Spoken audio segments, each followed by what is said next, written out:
这2年时间，有男生追求过你吗？或者说有没有看上哪个男生？这重要吗？无论这2年我是怎么过来的，此刻呢，我已经拿到了相亲，并愿意让他们发到网上。难道这还不足以证明我是单身？你有去过酒吧、夜店、整天场所玩过吗？去过啊，这能代表什么？那不好意思不接受去过夜店的女生。不是，去过有点早。不好意思不能接受，谢谢大家。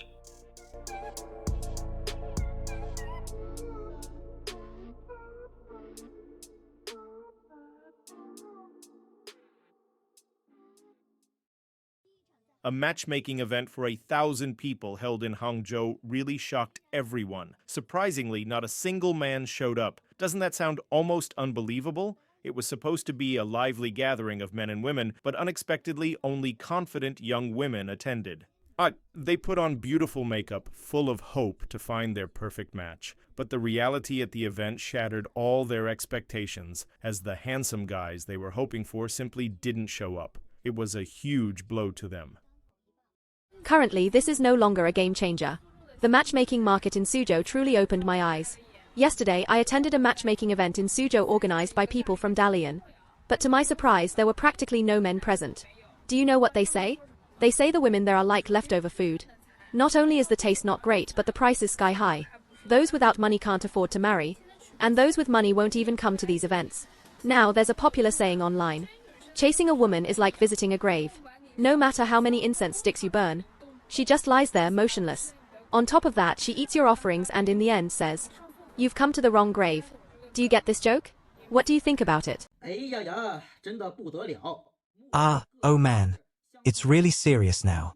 I've been to these dating parks in major cities and saw with my own eyes how hard it is to find men. The situation is desperate, and the gender ratio is completely skewed. 1 man to 9 women. I wondered how this is even possible. In China, there are about 30 million more men than women, so theoretically, the parks should have more men and fewer women. But suddenly, it turned into 9 women for every man. Indeed, the number of men exceeds the number of women in almost every way. However, in the age group where people seek to marry, the number of single women far surpasses the number of men. In Beijing, for example, there are over 800,000 single women, most of them older women. This number has set a world record. Even in Chengdu, Lebanon, and Hangzhou, I saw with my own eyes that single women outnumber single men in these parks. Many of these women have such high and unrealistic standards that they drive away any potential partner. I realized the main reason isn't because these women are so extraordinary. It's because their expectations for a partner are way out of touch with reality. In the dating parks of cities like Beijing, Shanghai, Guangzhou, and Shenzhen, the requirements these women have are almost absurd. Being under 25 years old, a height of 1.8 meters, a car and a house in major cities, savings in the millions, a successful career, a multi-million-dollar dowry, no household chores after marriage, and financial control resting with the woman. When I saw these requirements, I couldn't help but laugh and think, what kind of man could possibly meet these expectations? Most men who just graduated from college and are starting work don't even have high salaries. How many of them can buy a house in a major city with their own money? Buying a car often depends on a lottery system, and even then, it's not guaranteed. Even men who meet these expectations end up preferring not to pursue these women because they realize the situation in these parks isn't worth it. Often, they would rather stay single than face social pressures or financial struggles. Moreover, due to high housing prices, living costs, and influenced by feminist ideals and exorbitant dowry expectations, many men simply don't want to marry. It's not that they don't want to. They're just afraid of facing financial and emotional challenges. I also saw that the high divorce rate and cases where some women use marriage to exploit men financially discourage men from committing to marriage at all. Many men realize their current family situations don't meet the expectations of single women. They end up preferring to remain single and free rather than get into a marriage filled with expectations and problems. In the end, the situation for single men and women is deeply connected to high housing prices, absurd dowry demands, and unrealistic female expectations. Only when we address these issues in a real and definitive way can we reduce the number of single people and increase the interest of both men and women in getting married. What do you think? To be honest, nowadays, sometimes I don't even recommend that some older men get married. For example, some guys were born around 1990, 1991, or even 1992. And regarding income, they earn around 5 to 6,000 or 6 to 7,000 per month, with some commitments like mortgage payments. Additionally, their parents are often older, around 63 or 64 years old. If this kind of guy comes to me, I would most likely end up rejecting him. Why? Because in the dating market, women usually don't choose these kinds of men, as they see it as a form of targeted poverty. Why is that? When a man has a mortgage, he earns money but often ends up with little or no money left over. In the future, living together means many expenses, which can lead to frequent arguments and, possibly, the relationship ending. But if this man lives alone, he can be okay, earning and spending only on what he needs, without extra worries. However, having a wife and children means a lot more expenses. I always say, being single and poor often isn't a problem. But when two people are together and also poor, resentments start to form. So, what should be done about these men? They still want to get married and have kids, but the costs of marriage are incredibly high. Honestly, I don't know what to recommend. And in my case, I think I'll probably end up alone, because I'm at an age where it's difficult to find men. Naturally, I end up going to these so-called relationship parks, where there aren't many men, and the few that exist are the type I really don't want to accept. 组织单身活动需要做哪些准备？ Organizing singles events is not easy, and I learned that the hard way. I was the one responsible for organizing this 5.2.0 event, and what should have been a celebration of hope and new beginnings turned into a disaster. We put our hearts into every detail: food, drinks, games, decorations, and activities. We prepared everything meticulously. There was an open bar with wine, crystal glasses to give an elegant touch, and a variety of snacks to make sure everyone would enjoy themselves. We even had special romantic hydrogen balloons where couples could write their wishes and release them together, a small, thoughtful touch to make the atmosphere magical. But to my shock and disappointment, the turnout was heartbreaking. The number of men who showed up was so small in comparison to the overwhelming number of women. Women had come full of hope, dressed beautifully, and ready to meet someone special. But instead, they found themselves standing around, waiting, unsure of what to do next. We had to make the difficult decision to cancel the event. It wasn't an easy choice, but we had no other option. The absence of men made it impossible to continue. It was a moment of frustration and disillusionment, but I understood that we need men to show up if these events are going to succeed. Men, we need your commitment. We need your presence and your willingness to engage. These events are not just about casual interactions, they're about finding meaningful connections that can turn into real relationships and real futures. There are so many incredible women who came with the hope of meeting someone who could share a life with them. But it takes two people to make it happen.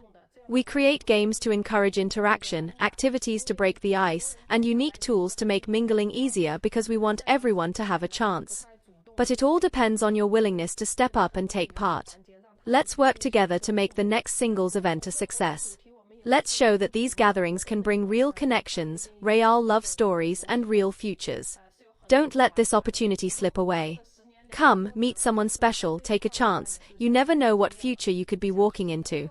Let's make it happen together.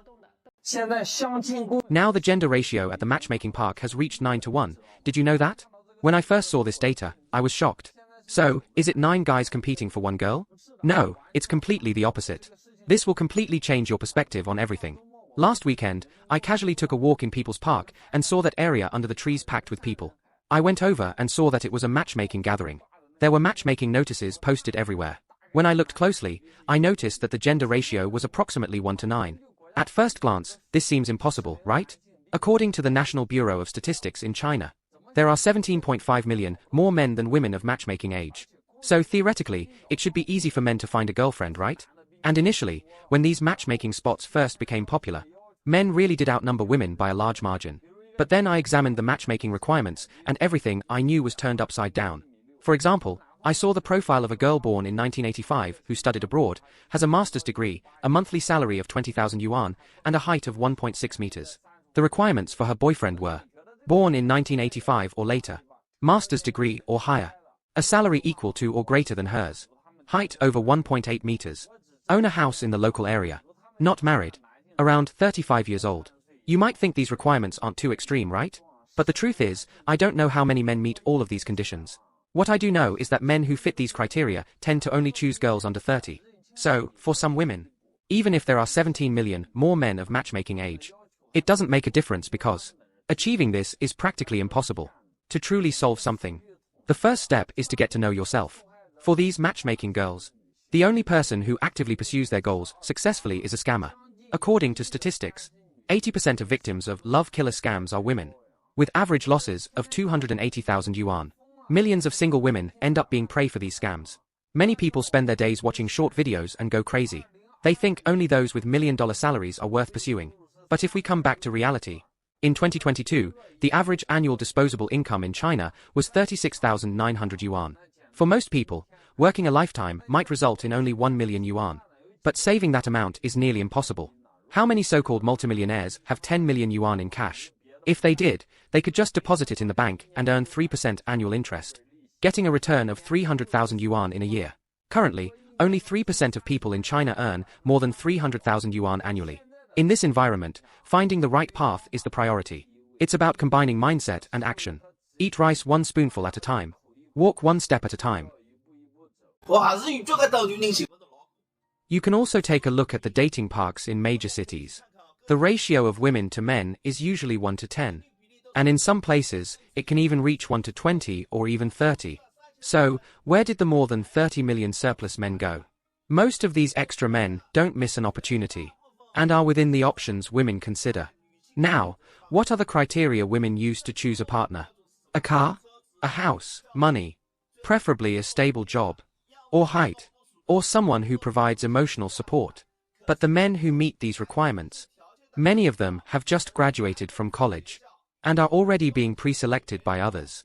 They don't even get a chance to enter the dating market. The dating market has high barriers for men. Low educational background, low salary, weak family conditions, unstable jobs, coming from rural areas, all end up being excluded. For women, on the other hand, the entry point to the dating market is much easier. It only takes being young, or not being unattractive. This natural inequality creates a scenario where it's easy for a woman to find a partner, but difficult for a man. This current situation highlights a problem. High-quality men who want to marry are becoming increasingly rare, and demand far exceeds supply. What's even more painful is that, additionally, women are constantly glorified by the media and capitalism, while men end up being just submissive lovers. In the current economic era, everything has collapsed. From a male perspective, if they can't find someone, if they can't have a wife or support a family, then why not play video games, enjoy the computer, and just take care of themselves? It's safer and less exhausting. So, this is a deadlock situation. However, if both genders change their original viewpoints even slightly, maybe everything can change. The future could be different. What do you think? In Chinese society, men have only one criterion to measure success: how well their career is going. In Chinese society, men are the real disadvantaged group. I have never seen a country where women are as happy as they are in China. When you live without worrying about basic needs like rice, oil, and salt, you don't feel like you're struggling. Don't worry about couples with an annual income above 20 million. Their problems will never revolve around basic needs. If their relationship isn't going well, it's simply because they're no longer moving in the same direction, or their goals have diverged. Many women and men ask me, I work so hard, does that mean I have no life? Isn't that sad? Ladies, think about it. When your life doesn't require you to handle household chores or take care of kids, and you have professionals ensuring the best education for them, with someone managing your home, your life becomes light and free of trivial worries. That leaves you with plenty of energy for yourself. Now, gentlemen, reflect on this. Chinese society is quite scary. There are many ways to measure a woman's success. Being beautiful, being a good homemaker, being smart and hardworking, or being successful in her career. Any one of these counts as success. But for men, there's only one criterion: career performance. That's why I believe Chinese society is relatively unfair to men. After the reform and opening up, women indeed gained significant advantages. Their status in the family improved dramatically, right? I've traveled to many countries, and I've never seen women as happy as Chinese women. As a woman, I can say objectively, Chinese women hold high social value. They control household finances, family matters, and management. However, most of the responsibilities and pressures fall on men. But this era won't last forever. Enjoy the next 10 years of family-related benefits for women. It won't take more than one generation for these advantages to fade. Japan and South Korea are clear examples of this. What happens next? When will it fade? Men will rise when higher education becomes widely accessible. They realize society is unfair to them. They decide they no longer want to be oppressed. At that point, men will rise and resist. Because, biologically and psychologically, men have a natural instinct for challenge and conquest. Men are naturally suited for entrepreneurship and career success. Their faster metabolism and greater physical and mental stamina give them advantages. The theoretical probability of men succeeding in entrepreneurship is higher than that of women. Once men awaken, they will resist. And at that point, true feminism will decline, while men's social status will rise. By then, society will become similar to Japan and South Korea today. So, the social and gender benefits for women will last about 10 more years. Many of my friends abroad say they envy Chinese women. And it's true. But in entrepreneurship, there are no specific gender benefits for women. Especially in experimental fields, where most business partners are still men. Ms. Anna and 100,000 entrepreneurs lighting the path to a global future together. Similar matchmaking events started popping up in other cities across the country. Now, large-scale matchmaking events are happening in many places, with thousands of men and women gathering at fairs and similar events, reflecting the larger social dilemmas that are sweeping through Chinese society. The organizers haven't adapted to the current reality. Men have woken up to the truth, knowing that wealth doesn't just appear.